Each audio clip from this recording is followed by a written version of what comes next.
I'm Dr. Jordin Wiggins, and this is the Pleasure Principles podcast.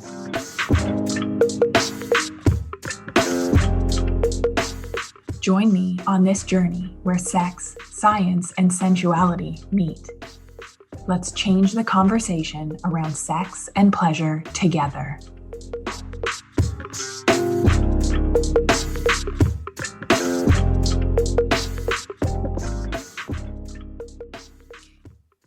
Welcome to the Pleasure Principles podcast. Let's face it, sex education is not comprehensive and it's not updated nearly enough to keep us informed, turned on, and making good, scientifically informed choices.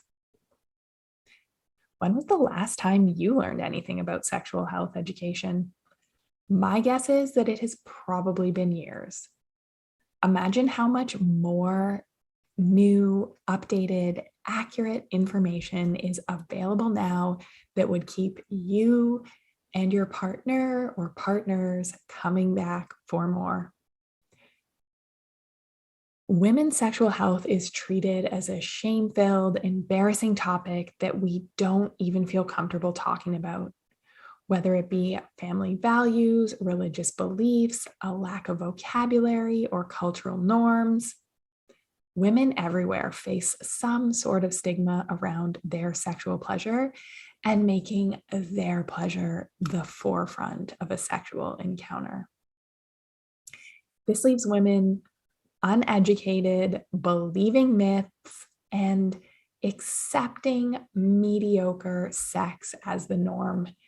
We treat sex more as an item to check off our to-do list or something that we do for our partners than something that is enjoyable for us, something that we desire, crave, cannot wait to do. Intimacy takes more of a backseat.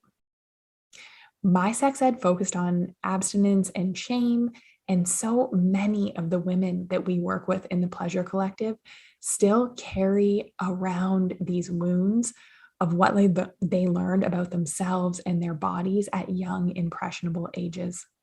The way to undo shame is we have to re-educate ourselves and unlearn the harmful misinformation that we have been believing for so long. It is not your fault. You are not broken. What you have been taught is. So we are going to talk about the 5 sex ed myths that you might still believe. Myth number 1, having an STI means you did something wrong and you are somehow dirty, broken. STIs are like colds for our private parts.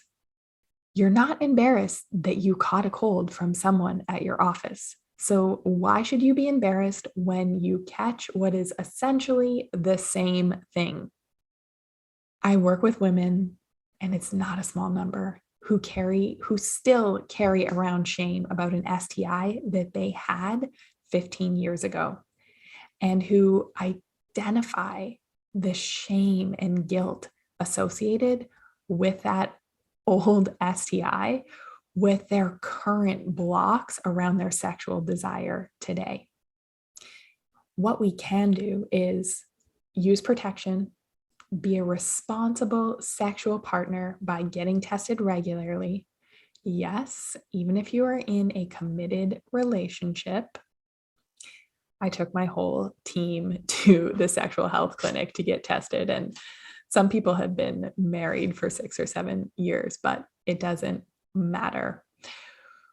We need to also inform the people that we need to inform, communicate with our partners, and get treated if we need to, then move on. You do not need to hold on to guilt and shame surrounding an STI diagnosis for years. You are not gross or dirty or slutty because you contracted an STI. More than 50% of people will contract an STI in their lifetime. So we're feeling shame, we're not talking about it. That can lead to the spread of STIs. And really, if we treated STIs like getting colds for your private parts, then there'd be so much more less shame, so much more talking about it, and so much better informed, consensual, pleasurable sex for everyone. Find a medical professional who treats you with dignity and respect. This is very important. A lot of people don't go to their doctors because they feel like there will be shame surrounding this. And a lot of the women and couples that I work with have much better success. They're treated better by more educated health professionals at sexual health clinics. So if you have that option, I recommend checking that out. Myth number 2, your vagina looks weird. This is a myth. First of all, the part you are referring to when you think about how your vagina looks is actually anatomically called your vulva. Your vagina is on the inside. That's the tube that the baby comes out, the tube that you put the tampon or a penis in. The external part of female anatomy is called a vulva. And vulvas come in all different shapes, sizes, colors, symmetries. When we hear people describing vulvas as innies and outies, this is referring to the labia minora, the inner lips of the vulva.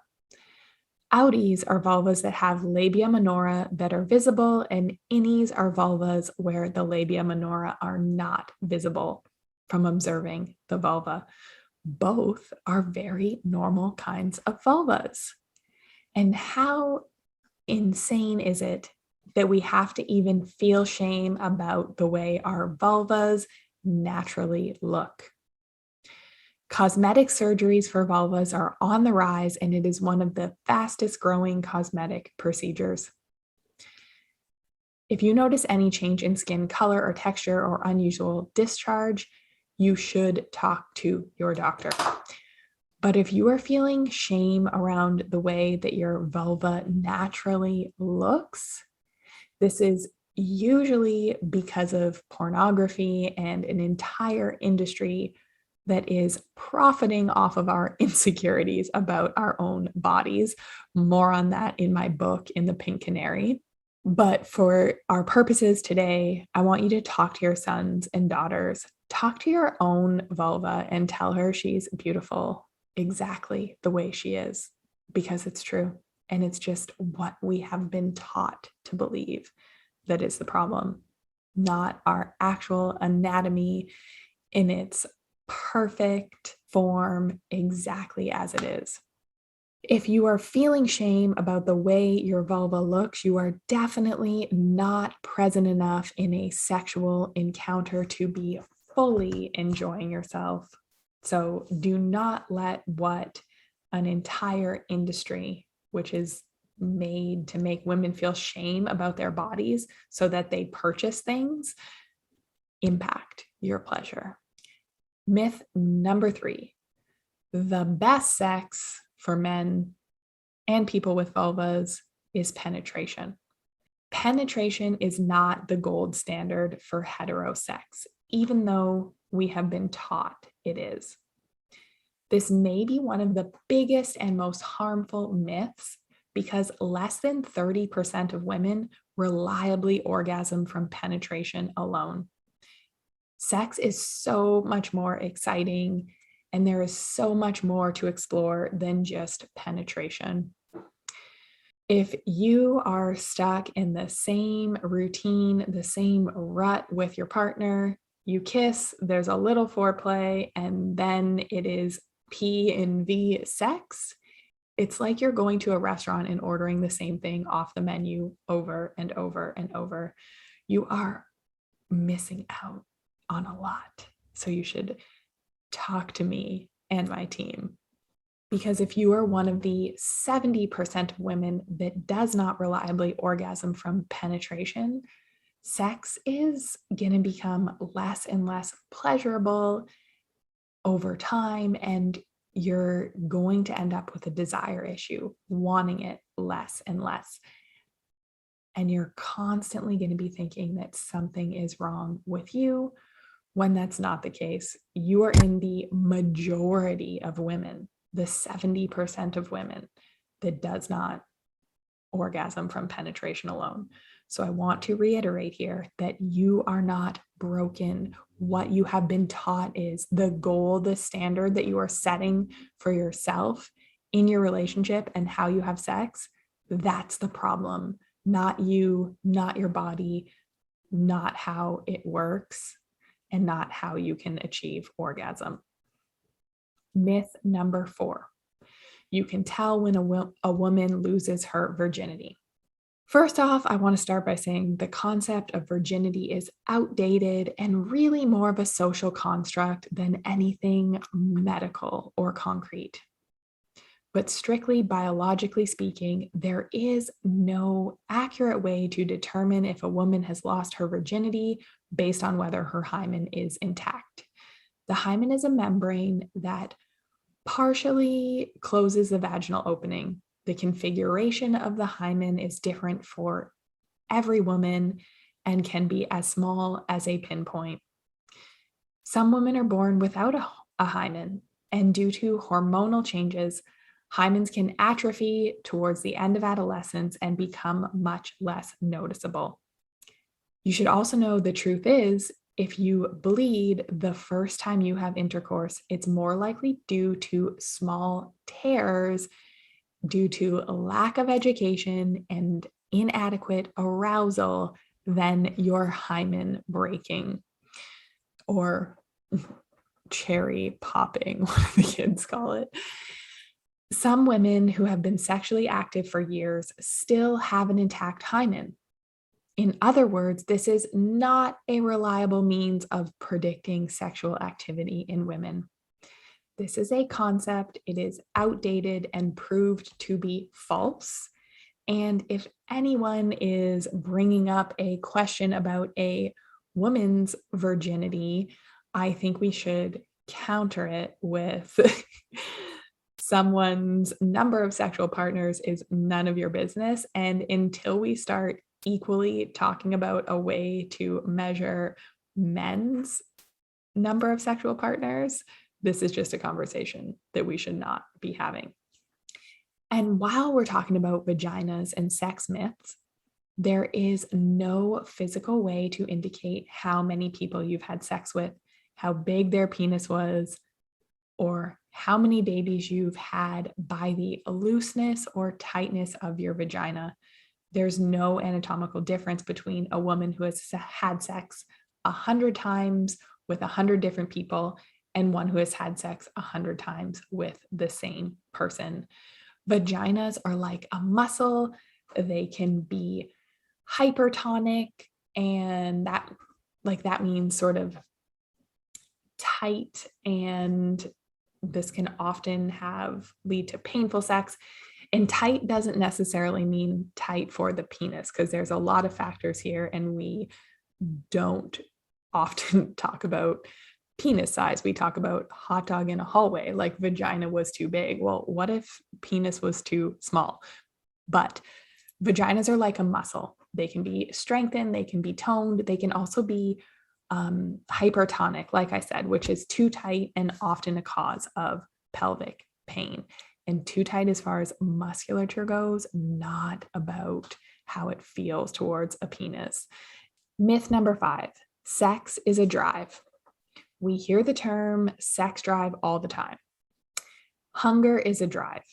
The longer you go without food, the more you need it to sustain life. Same goes for water or thirst. Sex is not a drive, because for many of you listening, you know the less sex you have, the less sex you want, the more you can go without it. Sex instead is a reward system, which means the more good sex you have, the more good sex you want. As we like to say in the Pleasure Collective, pleasure begets pleasure. So the more turned on you are, the more you are radiating, attracting from that turned on place. And I know you know, think back to when you were in a new relationship and the sex was amazing and you were absolutely glowing. the more good sex you have, the more good sex you want. Remember that. Also want to point out that stress gets in the way of sex. Our brains are less responsive to sexual cues when they are stressed out. So you have that big deadline at work. You have a really difficult client, patient, going through a rough patch with your kids or in your relationship. All of these things are going to put the brakes on turn on and make us want less sex. And that is okay. That's just something for us to note, that if it's a particularly stressful time, the less you are going to desire sex, the less pleasurable you will even find touch. If your partner comes and makes an advance, you're more likely to want to swat them away, which is completely normal. And there are hacks and ways around this, but you need to work with me and my team to find out. All of this to say it is important to stay up to date with the myths and misinformation we hear about sexual education, because these are the fundamentals of what leads to guilt and shame around our bodies, the way they work. And I think this is a massive underpinning of why 50% of women globally are struggling with sexual dysfunction. This is why we have an entire module in our Pleasure Principles coaching program dedicated to unlearning outdated beliefs that are holding you back from pleasure in the bedroom.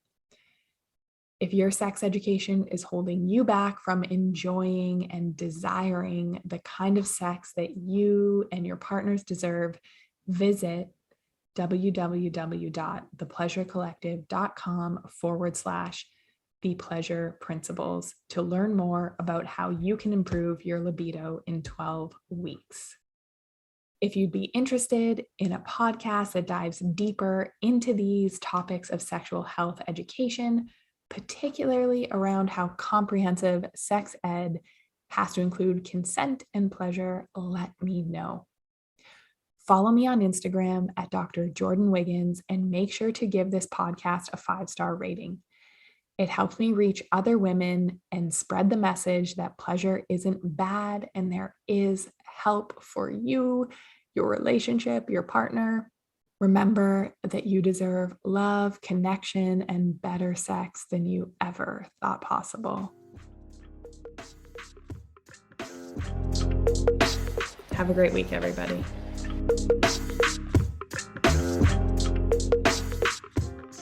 If you like what you heard in this episode, leave me a rating. Your support helps me get discovered by more women like you.